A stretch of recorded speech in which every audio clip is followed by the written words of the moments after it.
Salatullah,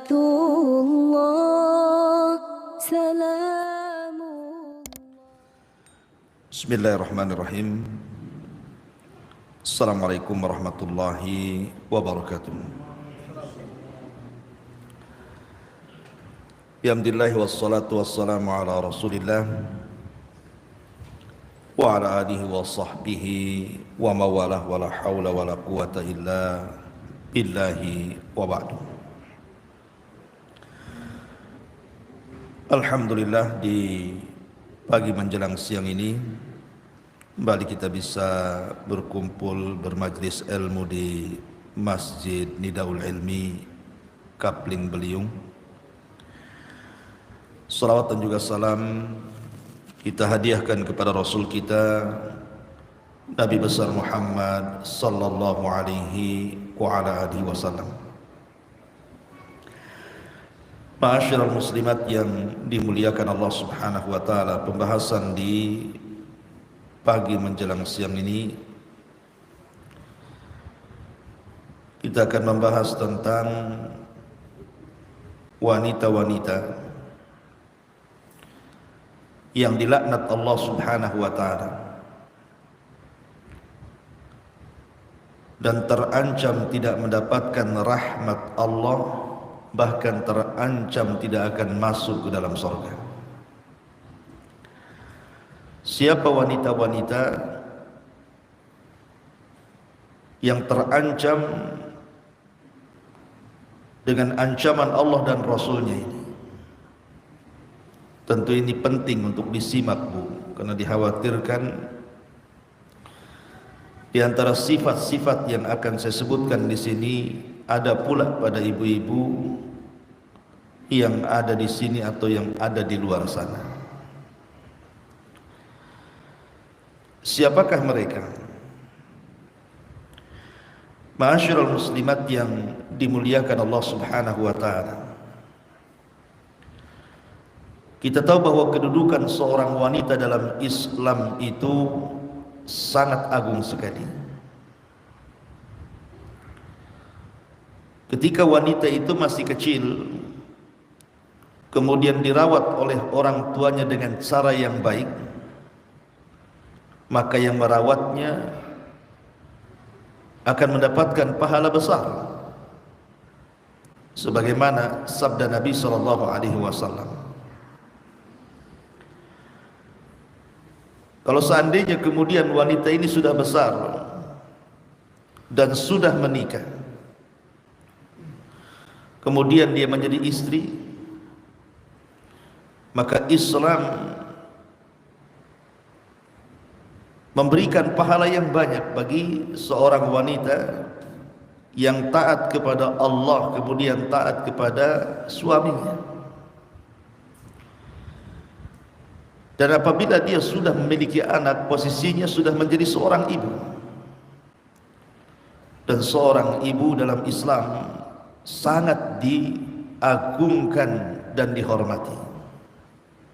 Bahkan syarat seseorang masuk surga juga adalah setelah ketaatan kepada Allah Subhanahu wa taala, kemudian bersyukur tentang adanya orang tua.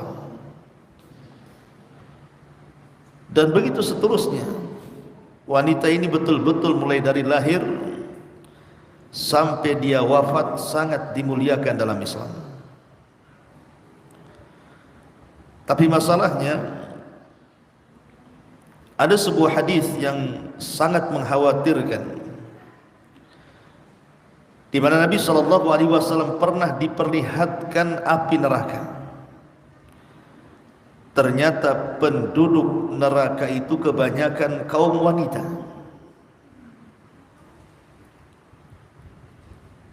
Bertolak dari hadis inilah kita akan mencoba menggali tentang sifat-sifat wanita, yang kalau ada sifat-sifat ini pada seorang wanita, maka bisa saja wanita itu dilaknat oleh Allah, terusir dari rahmat Allah, bahkan terancam tidak akan masuk ke dalam surga Allah Subhanahu wa taala. Ma'asyiral muslimat yang dimuliakan Allah Subhanahu wa taala, tidak memperpanjang mukaddimah karena sifat-sifat ini akan banyak kita sebutkan, hampir 30 lebih sifat wanita-wanita yang terancam dengan ancaman Allah dan Rasulnya ini. Yang pertama, al-washimatu. Al-washimat artinya wanita-wanita yang memasang tato ataupun yang bertato itu sendiri. Disebutkan dalam hadis Abdullah ibn Mas'ud radhiyallahu anhu, dan hadis ini disepakati Bukhari Muslim. Kata Nabi sallallahu alaihi wasallam, la'anallahu al-washimati wal mustawshimah. Allah mengutuk dan melaknat wanita-wanita yang memasang tato dan yang memasangkannya, yang bertato dan yang memasangkan tatonya.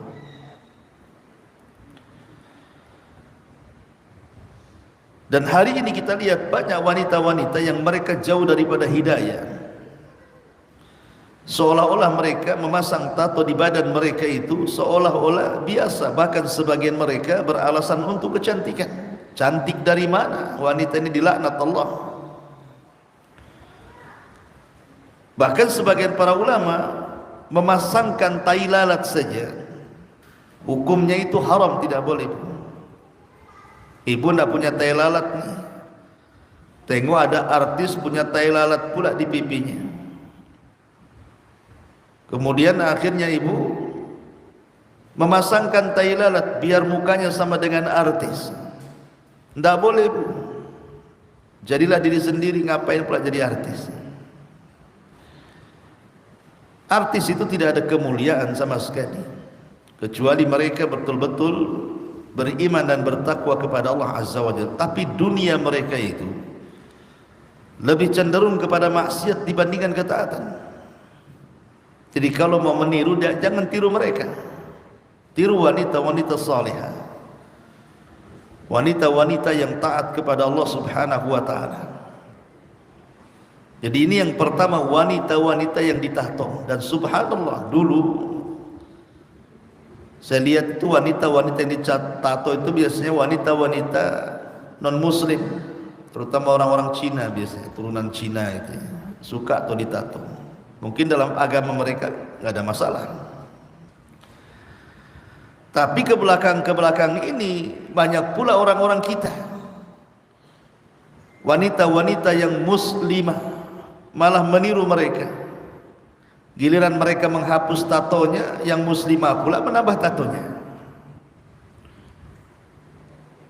Terutama setelah munculnya anak-anak pang ini kan, banyak kemudian wanita-wanita itu yang kemudian masuk dalam pergaulan bebas, akhirnya kemudian badannya ditato dengan berbagai macam tato. Kadang-kadang aneh-aneh pula bentuk tato itu. Kadang naudzubillah, terkadang ditato itu sekujur badannya. Padahal tato ini kan sakit juga tuh kalau ditato itu, karena dia bukan dilukis di badan, dilukai kan gitu. Maka wanita-wanita yang bertato ini bertakwalah kepada Allah. Dan kalau sudah terlanjur kemudian Anda memiliki tato, maka hilangkan tato itu sebisa mungkin. Kecuali kalau memang tato itu permanen dan tidak bisa dihilangkan kecuali dengan cara yang menyakitkan dan membahayakan, sebaiknya tidak perlu dihilangkan, tapi tutuplah tato itu dengan pakaian, supaya orang tidak tahu bahwa di badan dia itu ada tatonya. Cukuplah dia dan sejarah dia saja yang tahu. Orang lain jangan ada tahu bahwa dia ada tatonya. Karena ini wanita-wanita yang bertato dan yang mentato, dua-duanya dilaknat. Ini yang pertama. Kemudian yang kedua, an-namisah. Yang kedua adalah an-namisah. Apa itu an-namisah itu? An-namisah adalah orang yang mengerok bulu halis. Kan ada tubuh wanita-wanita yang halisnya sudah bagus-bagus, Allah taruh di situ. Dikerok pula, Bu, diganti spidol sama dia. Iya, kalau spidolnya permanen, Bu, tak permanen pula kena hujan. Kan masalah itu, Bu. Maka Nabi SAW mengatakan, la'anallahul mutanammisah. Allah Subhanahu wa taala melaknat orang-orang yang mengerok bulu halisnya. Masyarul muslimat yang dimuliakan Allah Subhanahu wa taala. Memang terjadi silang pendapat tentang bolehkah seorang wanita mengerok bulu halisnya kemudian menggantinya dengan tinta dan yang semacamnya kalau untuk urusan kecantikan di depan suaminya. Ada sebagian ulama membolehkan, tapi dengan catatan izin dari suaminya dan hanya untuk suaminya. Tapi sebagian para ulama seperti Imam Nawawi rahimahullahu taala sangat keras tidak boleh, walaupun untuk suaminya tidak boleh, karena zahir hadisnya seperti itu. Tidak boleh mengerok bulu halis. Tapi kalau seandainya mungkin merapihkannya saja, kan ada bulu halis itu kadang-kadang ada 1-2 bulu itu panjang sehingga kena matanya. Ya tidak apa-apa dirapihkan karena kan madaratkan. Tapi sekarang bulu halis itu tidak ada madarat bagi dia. Karena ingat bahwa Allah Subhanahu wa taala sudah menciptakan masing-masing kita itu sesuai dengan kadar kita. Laqad khalaqnal insana fi ahsani taqwim. Sungguh kami telah ciptakan manusia itu sebaik-baik bentuk. Maka ketika Allah Subhanahu wa taala meletakkan halis di mata-mata ibu itu sudah sebaik-baik bentuk, itu Allah yang kehendaki. Begitulah bentuknya. Jangan dirubah lagi. Maka ini wanita-wanita yang kemudian mencukur bulu halis kemudian mengganti dengan tinta atau menanamkan bulu halis, padahal sebenarnya bulu halisnya sudah normal, maka ingat wanita-wanita ini dilaknat oleh Allah Subhanahu wa taala. Nauzubillah. Kemudian yang ketiga, al-mutafallijah. Wanita-wanita yang mereka menggesek giginya supaya bagus, merapihkan giginya, padahal giginya sebenarnya normal, tidak ada masalah. Dan hari ini banyak. Hari ini hadis ini sudah terbukti 14 abad yang silam. Kita lihat banyak wanita-wanita itu menggunakan bekhel kan hari ini kan. Pakai bekhel itu gunanya untuk apa bekhel itu coba? Untuk meratakan atau menggesek gigi supaya bagus itu untuk apa? Pertanyaannya. Ulama membolehkan merapatkan gigi itu dan menggesek gigi supaya indah, itu maksudnya kalau dalam gigi itu tidak normal. Contoh umpamanya giginya jarang. Jadi kalau makan itu loncat pula nasi dari sela-selanya tuh, Bu. Itu kan jarang-jarang tuh. Kan ada kan repot tuh kalau giginya jarang, nanti loncat dari situ nasi yang udah masuk mulut tuh.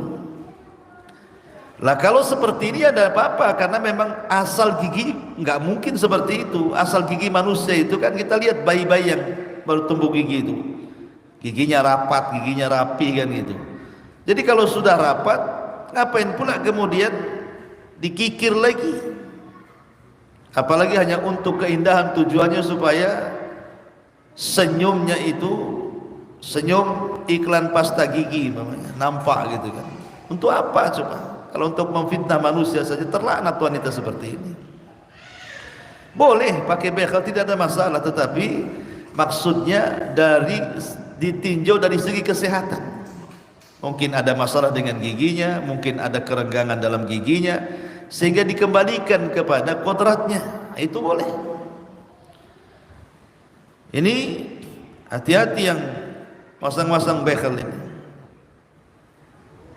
Kemudian juga yang keempat, al-wasilah. Al-wasilah itu artinya wanita-wanita yang menyambung rambut.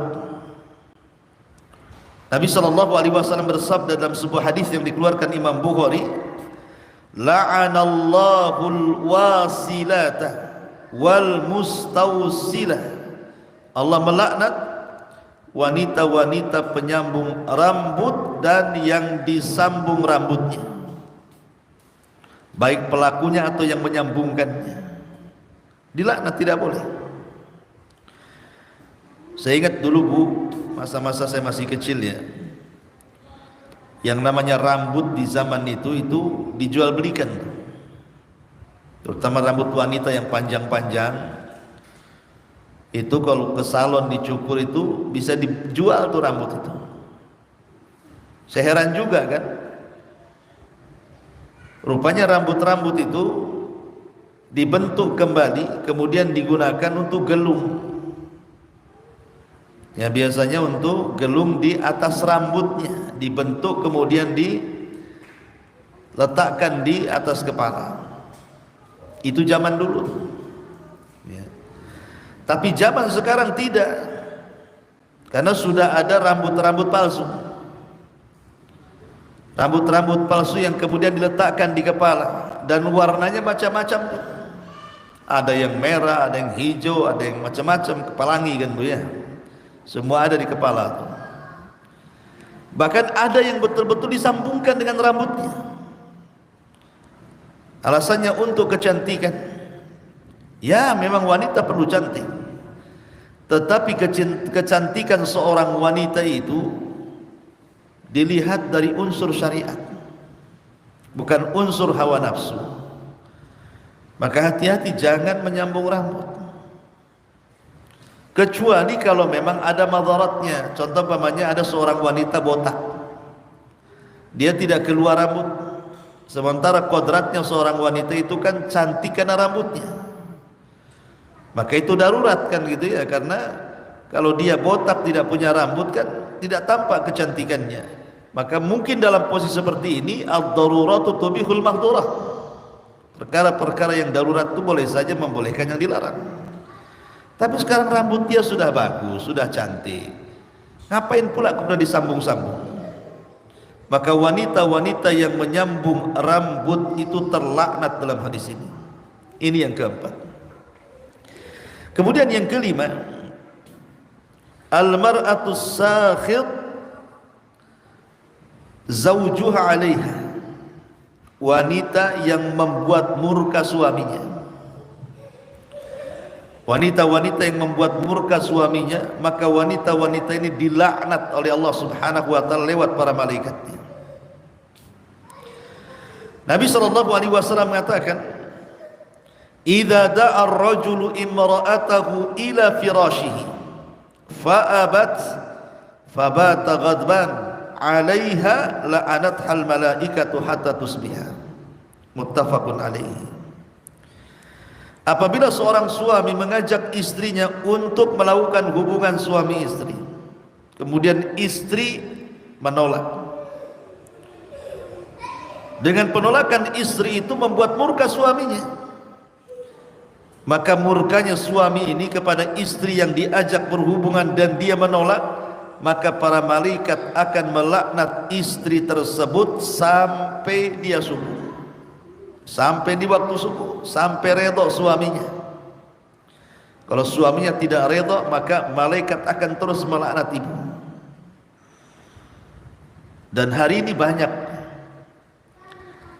perceraian-perceraian yang saya perhatikan itu. Kenapa seorang suami menceraikan istrinya?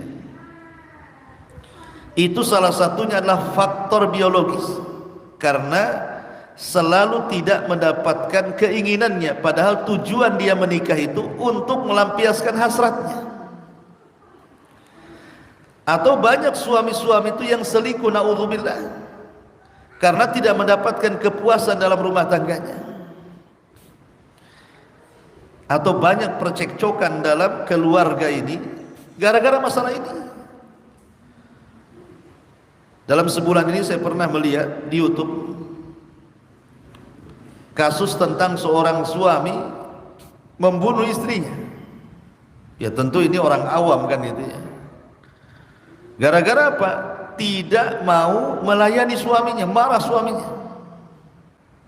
Ini kan akhirnya memicu apa? Ketegangan dalam rumah tangga, kecekcokan dalam rumah tangga, bahkan sampai terjadi perceraian, bahkan sampai terjadi pembunuhan. Coba kan.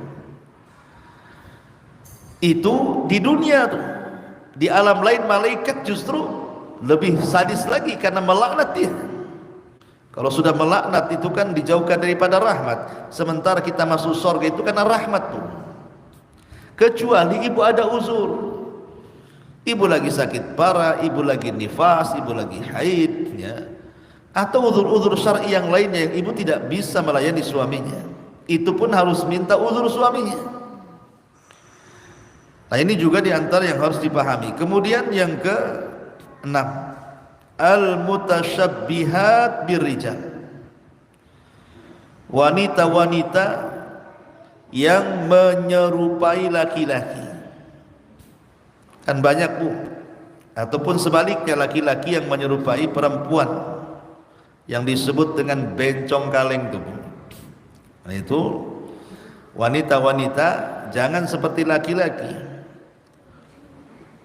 Karena saya lihat di Batam saja laki-laki banci itu banyak sekali.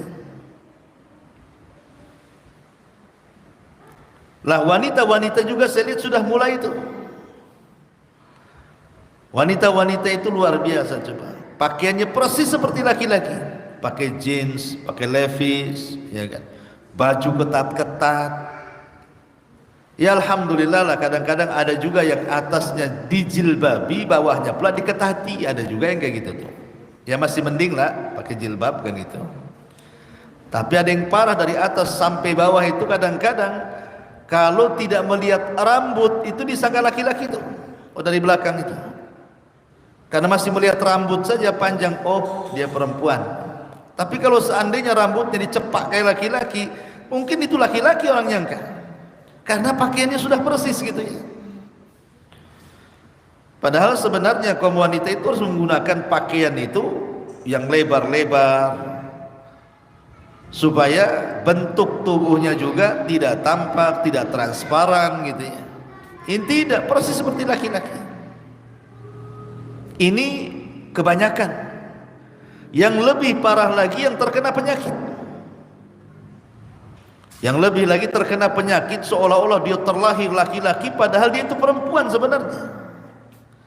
Akhirnya jatuh kepada penyakit lesbi, naudzubillah, LGBT.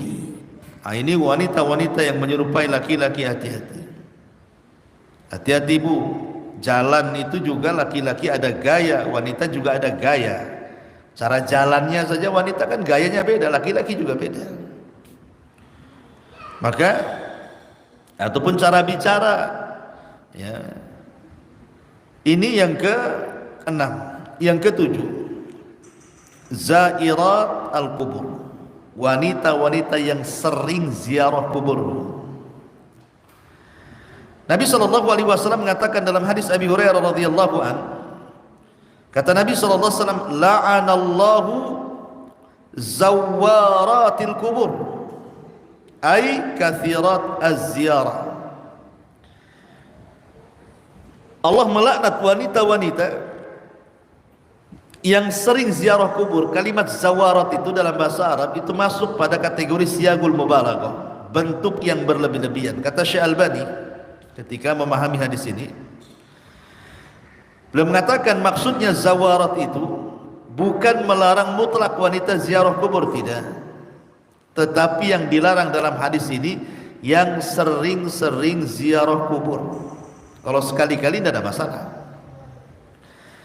Kenapa wanita itu sangat dilarang, bahkan terancam laknat yang suka ziarah kubur. Karena dalam kehidupan manusia ini, wanita itu lebih banyak ikut perasaan dibandingkan ikut akal, Bu. Kalau laki-laki kan ikut akal dulu baru perasaan.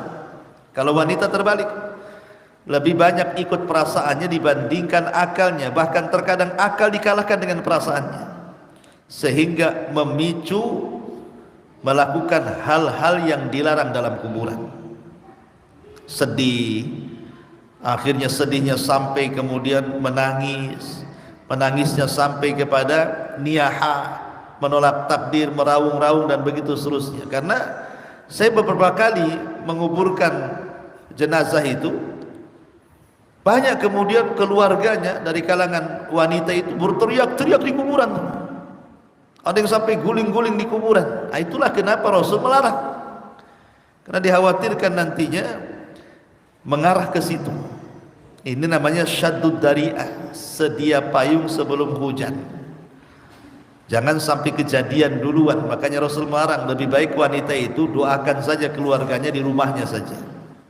Tapi boleh juga sekali-kali untuk melembutkan hati.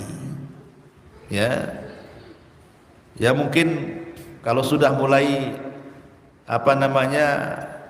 ibu-ibu ini sudah asik COD, asik nge-mall, asik shopping, sekali-kali sama suaminya dibelokkan ke kuburan. Nah, itu bolehlah supaya lembut hatinya. Ya. Taib. Kemudian yang nomor 8, dan ini an-naihah. Naihah ini ya tadi hasil daripada banyaknya ziarah kubur wanita ini, akhirnya jadi naihah. Atau ketika salah seorang yang dicintainya kemudian meninggal dunia, entah suaminya meninggal, entah orang tuanya meninggal, entah anaknya meninggal.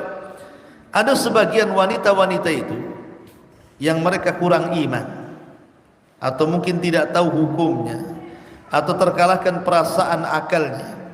Akhirnya kemudian menjerit-jerit, memukul-mukul pipi, merobek-robek pakaian, berguling-guling sana, dicukurnya rambutnya, dan begitu seterusnya, menolak takdir Allah Subhanahu wa ta'ala. Menangis itu boleh ketika ada kematian, karena siapa yang tidak sedih orang yang dicintai meninggal.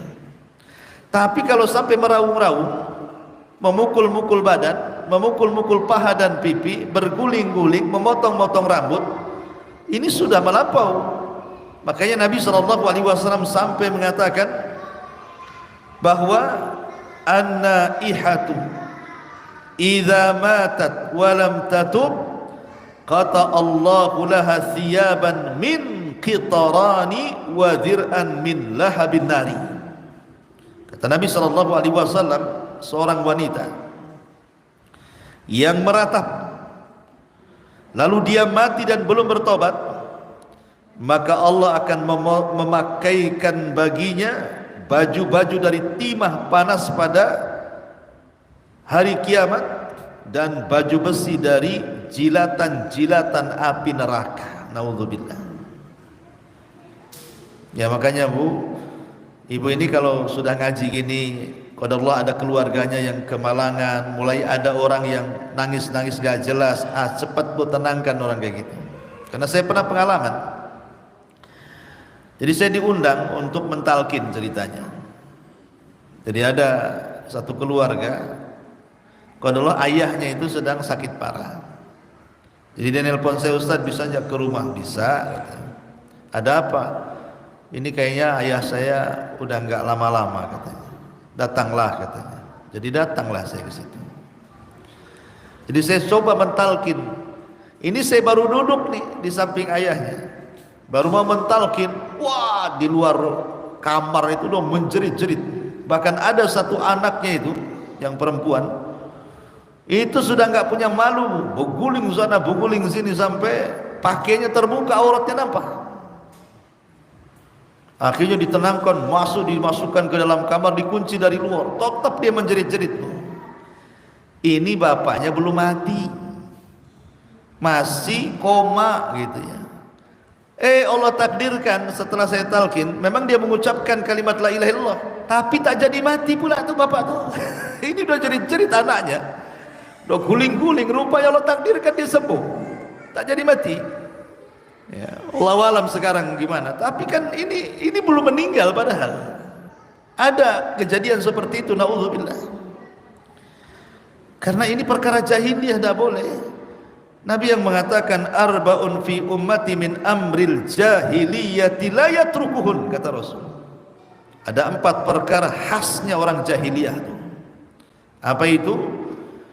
Al-fakhru bil ahsab, wa ta'nu fil ansab, wal istisqa'u bin nujum, wan niyahatu 'alal mayyit. Membanggakan jasa, kelebihan, kehebatan nenek moyang, mencela nasab garis keturunan, menisbatkan hujan kepada bintang tertentu, dan meratapi mayat. Ini bagian daripada perkara jahiliyah. Maka tirulah seorang wanita di zaman Nabi SAW, namanya Ummu Sulaim, istri daripada Abu Talha. Jadi ketika Abu Talha ini pergi, Bu, Allah takdirkan Abu Umair, putranya yang masih kecil belum balik, itu meninggal. Lah suaminya tidak tahu karena sedang safar. Yang tahu Ummu Sulaim, ibunya. Akhirnya keluarga Abu Talha menangis di rumah itu. Apa kata Ummu Sulaim? Keluar kalian. Siapa yang menangisi kepergian putraku, keluar dari rumah ini. Jangan satu atap dengan. Bayangkan bagaimana tegarnya Ummu Sulaim menghadapi kematian putranya Abu Umair. Jadilah wanita-wanita seperti Ummu Sulaim. Kemudian yang selanjutnya adalah yang 9, al-muhallalalahu atau al-muhallalalahu, orang yang minta dihalalkan padahal tidak halal. Maksudnya apa? Maksudnya begini. Ini diambil dari hadis Nabi SAW. La'ana Rasulullah SAW al-muhallil wal muhallalalahu. Rasul melaknat al-muhallil, laki-laki yang menikahi seseorang wanita dengan tujuan agar perempuan itu dibolehkan menikah kembali dengan suami yang pertama. Atau muhallalalahu, laki-laki yang menyuruh muhallil untuk menikah bekas istrinya agar istrinya bisa kembali kepada dirinya. Maksudnya gini, Bu. Ada suami yang sudah menceraikan istrinya talak 3. Talak itu kan 2 kali yang boleh rujuk. Talak, rujuk. Habis itu talak lagi, rujuk lagi. Kalau sudah ketiga kali, maka tidak boleh rujuk. Sampai si istri menikah lagi dengan orang lain, kemudian orang lain menceraikannya, baru boleh dinikahi lagi oleh suami pertamanya. Tapi ada laki-laki itu, Bu, yang mungkin tergesa-gesa menceraikan istrinya sampai 3 kali. Kemudian dia nyesel, ingin kembali tapi tidak bisa, karena harus menikah lagi dengan orang lain. Akhirnya kemudian dia bayar orang supaya menikah dengan istrinya, pagi akad, malam minta diceraikan. Dan itu banyak sinetron sandiwara kayak gini, Bu. Saya bayar kamu 50 juta, nanti pagi kau nikah dengan mantan istri saya, tapi malam kau ceraikan dia. Akhirnya menikah, betul, paginya akad, malamnya diceraikan, supaya si wanita itu bisa balik ke suami yang pertama. Kan itu syaratnya seperti itu kalau sudah talak 3. Maka Nabi SAW melaknat, tidak boleh melakukan hal yang seperti ini. Dan wanita itu juga dilaknat, nggak boleh. Itu sudah konsekuensi. Orang kalau sudah talak 3 tidak bisa kembali sampai betul-betul dia menikah dengan laki-laki lain dan pernikahannya normal, layaknya orang menikah seperti apa, yang seperti itulah, digauli, ya, melakukan hubungan suami istri dan begitu seterusnya, sampai ada cekcok, ada apa, kemudian diceraikan. Ini suami yang pertamanya udah nunggu-nunggu kapan jandanya istri saya ini, rupanya betul qadarullah, ceraikan sama suaminya, boleh kita kembali. Ya. Itu syaratnya harus pernikahan normal, bukan disetting dan disandiwara. Ini namanya muhallil dan muhallal, itu tidak boleh, dilaknat dalam Islam. Ini karena Nabi SAW pernah mengatakan, ala ukhbirukum bitai'asil musta'ar, kata Rasul. Maukah aku kabarkan kepada kalian tentang domba pejantan yang disewakan? Lihat bahasa Rasul.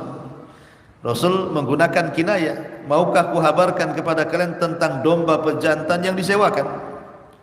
Para sahabat mengatakan, tentu ya Rasulullah. Apa maksudnya? Maka Rasul mengatakan, huwal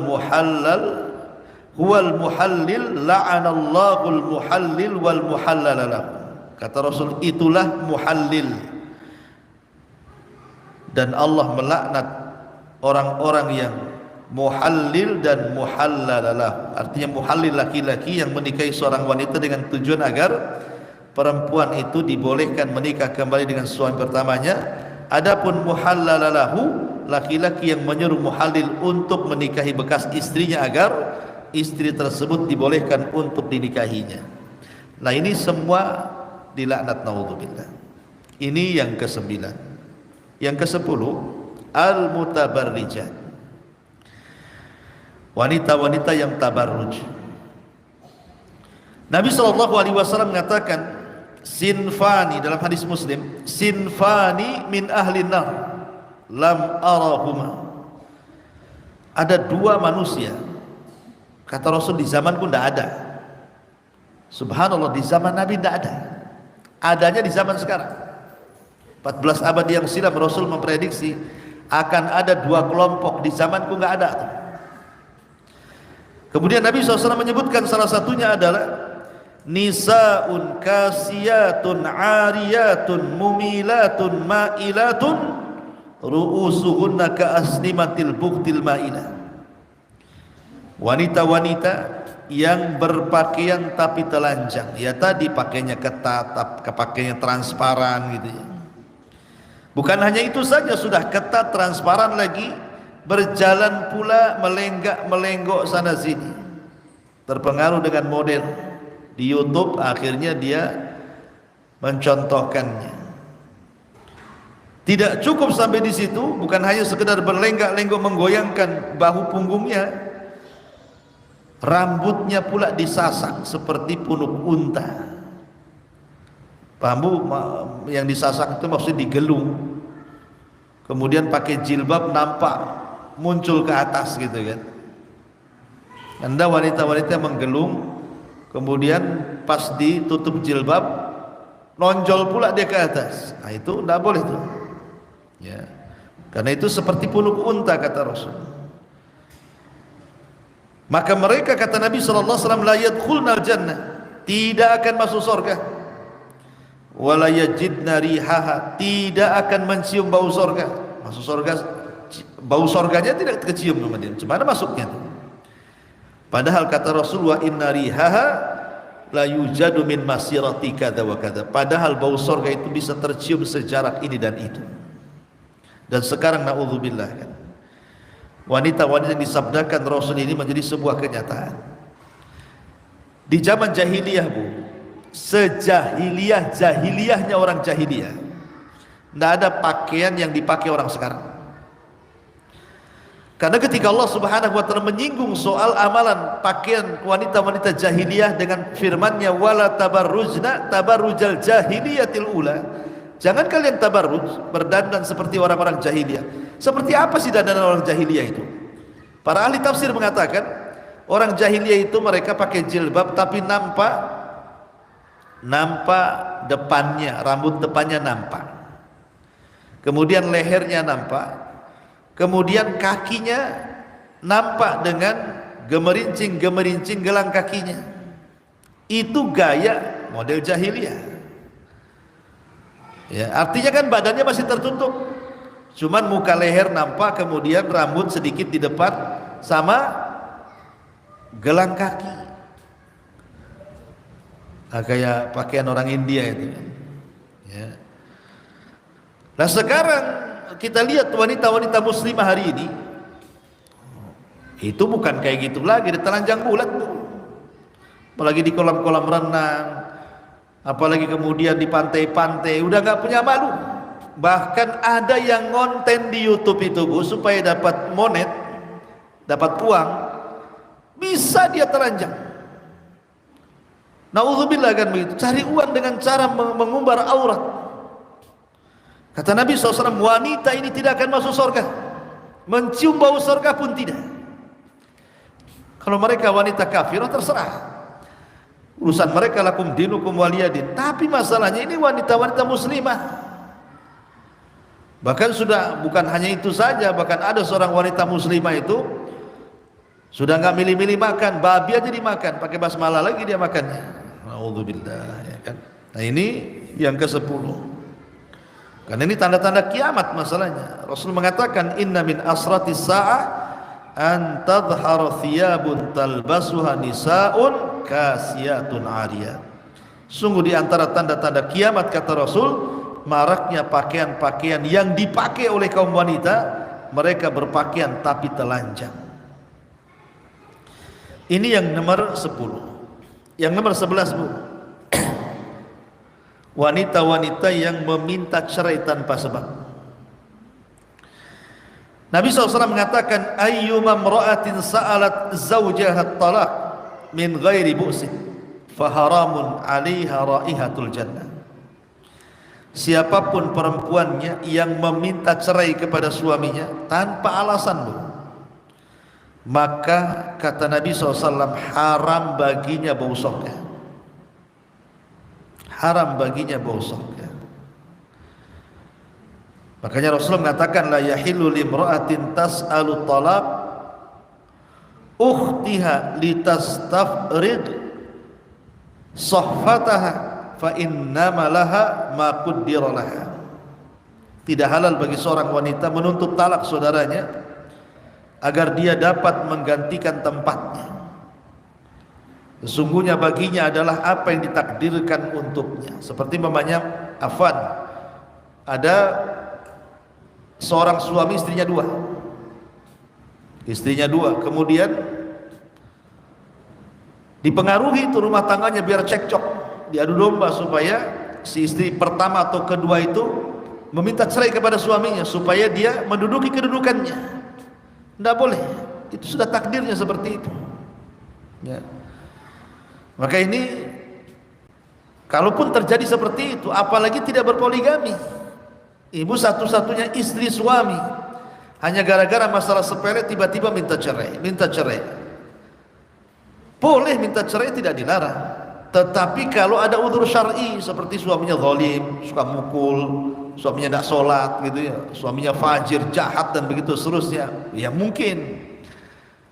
Tapi kalau sudah tidak taraf seperti itu, maka seorang istri tidak boleh meminta cerai tanpa ada alasan yang jelas, ya alasannya, ya.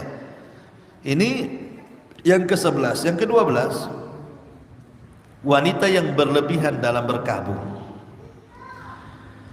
Nabi SAW mengatakan, la yahillu limra'atin tu'minu billahi wal yawmil akhir an tahidda ala mayyitin fawqa 3 layalin illa zawj fa innaha tahidda alaihi 4 ashhur wa 10. Tidak halal bagi seorang wanita yang beriman kepada Allah dan hari akhir berkabung atas kematian keluarganya lebih daripada 3 hari, kecuali yang meninggal suaminya. Maka boleh dia berkabung selama 4 bulan 10 hari. Maksudnya begini, Bu, kenapa dilarang dalam Islam itu? Karena ada seorang istri ketika mungkin anaknya meninggal atau orang tuanya meninggal atau orang dicintainya meninggal, itu sedihnya itu sampai berminggu-minggu, berbulan-bulan, sehingga dia malas dandan padahal ada suaminya tuh. Akhirnya dengan berkabungnya itu dia abaikan hak yang wajib kepada suaminya. Makanya kenapa Rasul membatasi 3 hari saja boleh berkabung itu. Habis 3 hari dandan lagi untuk suaminya, layani lagi suaminya. Jangan berlarut dengan kesedihannya. Walaupun yang meninggal itu orang tua atau anak gitu kan, cukup 3 hari saja. Karena ada hak yang lebih besar yang ibu harus tunaikan. Ibu harus melayani suami. Jangan asik terus kemudian terlena dengan kesedihan, karena ibu akan melalaikan hak sebagai istri, itu masalahnya. Yang kedua juga berkabung bisa menjadikan niyah tadi, menolak takdir meratapi mayat, itu dikhawatirkan. Ini yang ke-12. Kemudian yang ke-13, wanita-wanita yang mempercayai Dajjal. Maksud Dajjal di sini dukun-dukun, paranormal, bomo-bomo, ya, tukang nujum, ahli ramal, dan begitu seterusnya. Nabi SAW mengatakan, man ata arrafan fasa'alahu an syai'in fasaddaqahu lam tuqbal salatuhu arba'ina yawman. Barang siapa yang mendatangi tukang tanung, dukun, tukang ramal, bomo, dan yang semacamnya, kemudian bertanya sesuatu, belum membenarkan nih, baru bertanya aja nih, maka solatnya tidak akan diterima selama 40 malam yang ke belakang. 40 hari kita solat, ditolak gara-gara datang ke dukun. Dan biasanya yang banyak datang ke dukun itu perempuan. Ya, ingat, yang banyak datang ke dukun itu perempuan, sembunyi-sembunyi dia datang ke dukun. Kadang-kadang, biasanya datang ke dukun itu kan macam-macam tujuannya, Bu. Ada yang ingin cantik, akhirnya minta dipasangkan susu. Zaman dulu ya, zaman sekarang nggak tahu. Biar cantik katanya. Datang ke dukun. Atau yang datang ke dukun sakit hati, gara-gara disakiti orang, datang ke bah dukun, bah santet dia bah, buat dia mati bah. Atau gara-gara masalah urusan rumah tangga tuh, masalah rumah tangga, akhirnya ibu datang ke dukun pelet gitu ya, biar suaminya itu nempel kayak perangko aja. Atau sebaliknya, biar suaminya benci supaya cepat diceraikan karena sudah ada yang kedua. Macam-macam kan, Bu. Tapi kebanyakan orang datang ke dukun itu jarang laki-laki. Laki-laki ada juga ke dukun, tapi kebanyakan perempuan biasanya. Laki-laki kalau datang ke dukun itu nyari nomor togel biasanya. Tapi kalau perempuan datang ke dukun itu macam-macam tuh. Makanya kenapa dukun juga banyak perempuan. Sekarang kan banyak tuh dukun-dukun apa tarot tuh, apa itu kartu-kartu itu kan. Itu perempuan, peramal-peramal tidak jelas tuh. Nah, sekarang pula dukun-dukun ini dapat panggung pula sekarang di tengah-tengah masyarakat, masuk televisi, punya channel YouTube, banyak pula penggemarnya. Na'udzubillah, na'udzubillah. Dukun itu dajjal. Mereka penyembah iblis. Maka ibu jangan percaya dengan dukun dan jangan pergi ke dukun. Ya. Masyarul muslimat yang dimuliakan Allah Azza wa Jalla. Ini yang ke-13, yang ke-14. Wanita-wanita yang mereka keluar rumah memakai harum-haruman atau parfum kelewat batas, sehingga parfumnya ini tercium jarak sekian-sekian oleh laki-laki, akhirnya terfitnah. Dan ini berdasarkan hadis Nabi sallallahu alaihi wasallam, ayyuma imra'atin ista'tarat thumma kharajat famarrat ala qaumin liyajidu rihaha fahiya zaniyatun kullu ainin zaniyah.